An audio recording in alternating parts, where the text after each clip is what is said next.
Hello students. आज हम पाठ योजना के बारे में आपसे चर्चा करेंगे। तो सबसे पहले बात तो आप ये समझिए कि पाठ योजना तैयार करना क्यों जरूरी है। देखिए, एक सफल शिक्षक बनने के लिए, एक सफल शिक्षण के लिए हमें पाठ योजना तैयार करना बेहद ज़रूरी होता है, क्योंकि लेसन प्लान तैयार करने से हमारी एक सिस्टमेटिक टीचिंग होती है, ताकि आप क्लास में जब भी जाएं तो आपको ये ना सोचना पड़े कि इसके बाद हमें क्या करना है। इसीलिए जैसे कभी भी हम लाइफ में कोई काम करते हैं तो उसके पहले हम लोग क्या करते हैं, उसकी प्लानिंग करते हैं। ठीक इसी तरह से हमें पढ़ाने से पहले भी लेसन प्लान तैयार करना होता है। तो चलिए, आज हम लेसन प्लान से रिलेटेड कुछ इम्पॉर्टेंट बिंदु को हम आपको बताने जा रहे हैं। इसके बाद ही आप एक अच्छा लेसन प्लान तैयार कर सकते हैं। सबसे पहले बात आती है लेसन प्लान में कि आपको व्यक्तिगत सूचना देनी है। व्यक्तिगत सूचना का मतलब ये होता है कि आप अपना नाम लिखेंगे, साथ ही आप किस डेट को पढ़ा रहे हैं वो डेट लिखेंगे, कौन सा पीरियड है, कौन सी कक्षा में आप पढ़ा रहे हैं, कौन सा सेक्शन है, और उसके बाद आप प्रकरण लिखेंगे। यहाँ पे बहुत सारे स्टूडेंट को प्रकरण शब्द समझ में नहीं आता है। प्रकरण शब्द का मतलब ये होता है, ये टॉपिक होता है, यानी कि जो टॉपिक आज आप पढ़ा रहे हैं वो लिखेंगे। लेकिन वो टॉपिक आप स्टार्टिंग में ही ब्लैक बोर्ड पर नहीं लिखेंगे। जब आपके एक समय आएगा, प्रश्न होंगे प्रस्तावना के, उसके बाद ही आप ये टॉपिक को बोर्ड पर लिखेंगे। तो चलिए, यहाँ पे हमने सबसे पहला पॉइंट देखा जिसमें आपको अपने इंफॉर्मेशन लिखनी है। अब बात आती है शिक्षण उद्देश्य की। देखिए, जब भी हम कुछ पढ़ाते हैं, जब भी हमारा कुछ हम मटेरियल लेके जाते हैं क्लास में एक्सप्लेन करने के लिए, तो उसका कुछ ना कुछ ऑब्जेक्टिव होता है या कुछ ना कुछ एम होता है।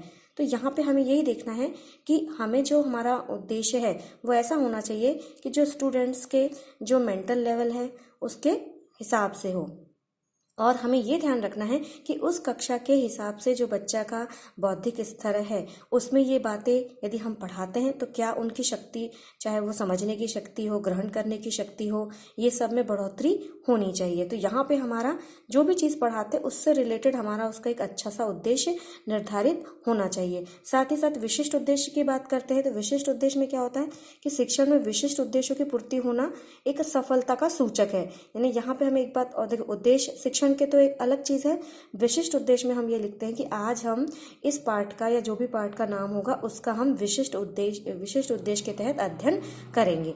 ठीक है। अब बात आती है सहायक सामग्री की। सहायक सामग्री का मतलब ये होता है कि जब भी हम क्लास में जाते हैं, पढ़ाते हैं, तो हमें कुछ मटेरियल की आवश्यकता पड़ती है।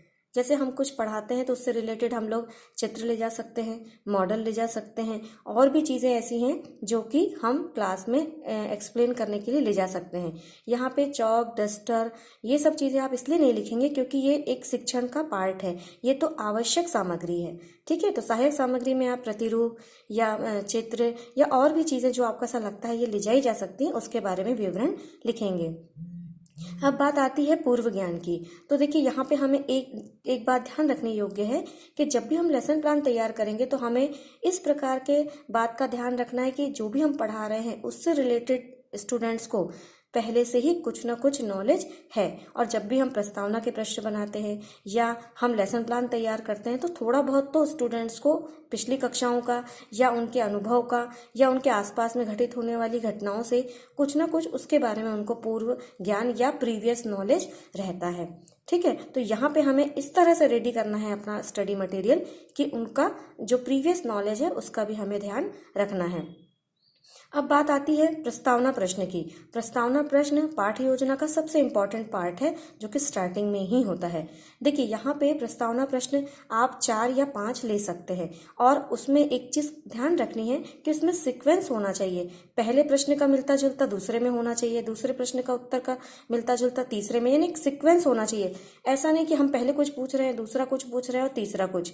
एक सीक्वेंस पूछने के बाद 4th या 5th प्रश्न में हमारा प्रकरण, जैसा कि मैंने पहले ही बताया, प्रकरण का मतलब टॉपिक जो आज हम पढ़ाने वाले हैं वो निकल आए। यानी कि प्रश्न ऐसे होना चाहिए कि जो आज हम पढ़ने वाले हैं बच्चा उसी का आंसर दे सके। ठीक। तो प्रश्न बहुत ही साधारण शब्दों में और बच्चों के बौद्धिक स्तर पर तैयार किए जाने चाहिए। यहाँ पे एक बात और आती है कि कभी कभी ऐसा होता है कि प्रस्तावना प्रश्न में हमारा प्रकरण या विषय या टॉपिक निकल नहीं पाता, तो वहाँ पे वो समस्यात्मक प्रश्न कहलाते हैं। लेकिन हमें कोशिश यही करनी है कि हमारा जो प्रकरण है या जो हमारा टॉपिक है वो आसानी से निकल आए। आपको सबसे ज़्यादा मेहनत प्रस्तावना प्रश्न बनाने में करनी पड़ती है, क्योंकि आपको बच्चों के पूर्व ज्ञान से रिलेटेड नई चीज़ पर आना होता है। ठीक है, अब बात आती है उद्देश्य कथन की। तो यहाँ पे प्रस्तावना के पश्चात उद्देश्य कथन लिखना इसलिए आवश्यक है जब विद्यार्थी प्रस्तावना के अंतिम प्रश्न पर कठिनाई से या उत्तर नहीं दे पाते, तो तभी हम क्या कहते हैं बच्चों को कि चलिए आज हम इसके बारे में विशिष्ट अध्ययन करेंगे या हम इसके बारे में आपको आज पढ़ाएंगे। ठीक है, तो यहाँ पे ये पॉइंट क्लियर हुए। अब बात आती है प्रस्तुतिकरण की। देखिए, जब भी हम कोई चीज़ बच्चों को समझाएंगे बताएंगे तो उसका प्रेजेंटेशन हमें कैसे करना है, तो ये सबसे इम्पोर्टेंट बात है। पाठ्य योजना जब हम तैयार करते हैं तो उसमें प्रस्तुतिकरण भी बहुत इम्पोर्टेंट रोल प्ले करता है। तो देखिए, जब हमारे जिसको हम पढ़ा रहे हैं जो मटेरियल को, यदि वो बड़ा है तो हम उसको 2 पार्ट्स में डिवाइड कर लेंगे। यहाँ पे उसको अन्विति कहा जाता है, एक अन्विति और दूसरी अन्विति, है ना। तो यहाँ पे हम फर्स्ट अन्विति में जो पढ़ाएंगे, सेकंड अन्विति में उसके आगे का पढ़ाएंगे। तो यहाँ पे आपको जैसी सुविधा लगती है, आपको ऐसा लगता है कि आपका जो मटेरियल है, स्टडी मटेरियल है, पढ़ाने वाली चीज़ें हैं, वो एक अन्विति में हो जाएगी, तो आपको दूसरी बनाने की आवश्यकता नहीं है। लेकिन यदि आपको ऐसा लगता है कि 2 अन्विति में बनाना अच्छा होगा, तो आप 2 अन्विति में बना सकते हैं।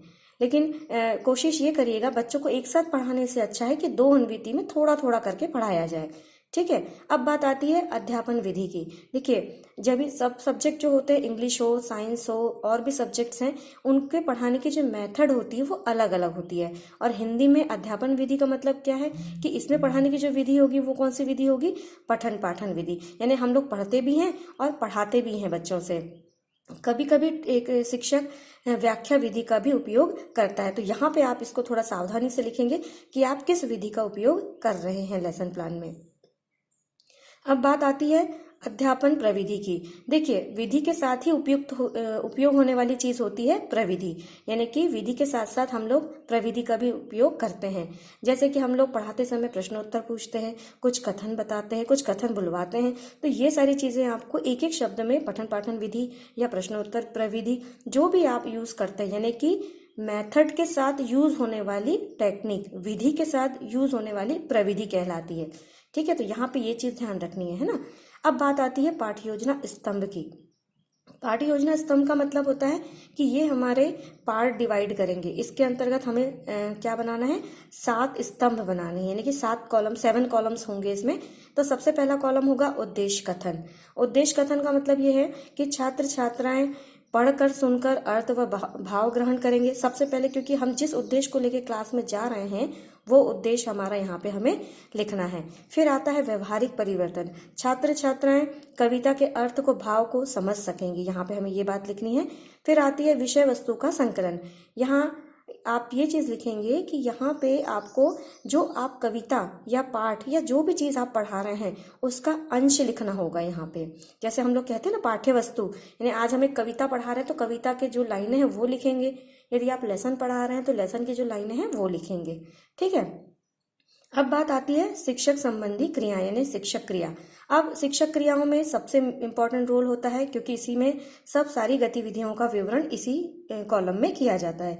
तो इसमें कभी कभी शिक्षक उनसे क्वेश्चन भी पूछता है, विकासात्मक प्रश्न भी करता है, केंद्रीय भावबोध प्रश्न भी करता है।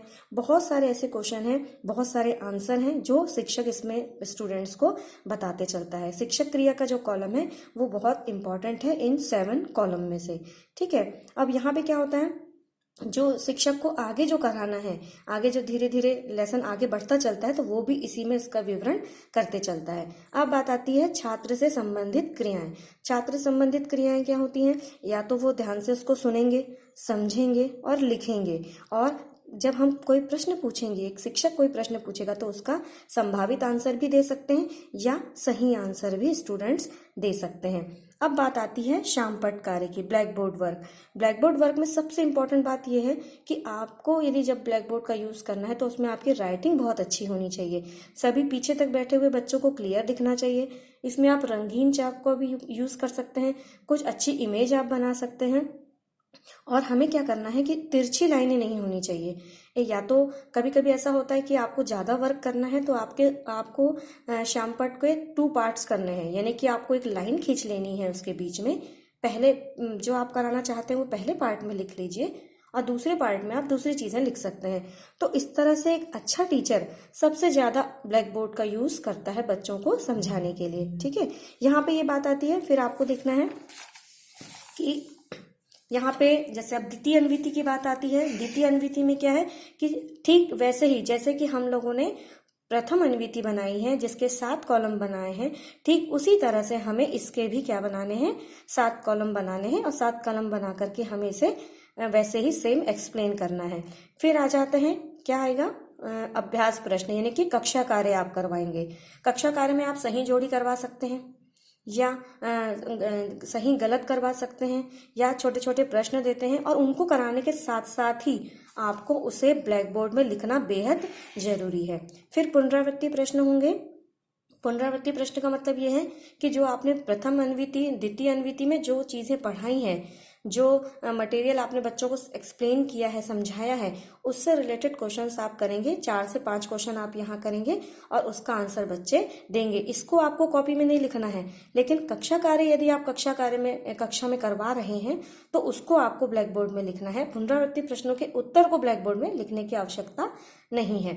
अब गृह कार्य की बात आती है, तो जो कुछ आज हमने समझाया है, जो कुछ आज हमने बच्चों को बताया है, उससे रिलेटेड हमें उनको होमवर्क या गृह कार्य देना जरूरी है। इसमें आप क्वेश्चन दे सकते हैं, जो भी आपको ऐसा लगता है कि फिल इन द ब्लैंक्स दे सकते हैं, रिक्त स्थान दे दीजिए, या फिर जो भी आपको ऐसा लगता है कि जो बच्चा इजीली कर सके वो आपको होमवर्क में देना है। तो यहाँ पे हमने आज डिस्कस किया कुछ इंपॉर्टेंट बातें हैं जो लेसन प्लान से रिलेटेड है। इसके बाद के वीडियो में हम आपको लेसन प्लान बनाना सिखाएंगे, लेकिन सबसे पहले आपके लिए ये जरूरी है कि आप इन लेसन प्लान के बिंदुओं को जो मैंने आज एक्सप्लेन किया है, इनको बहुत ही अच्छे ढंग से सुने और समझें। धन्यवाद।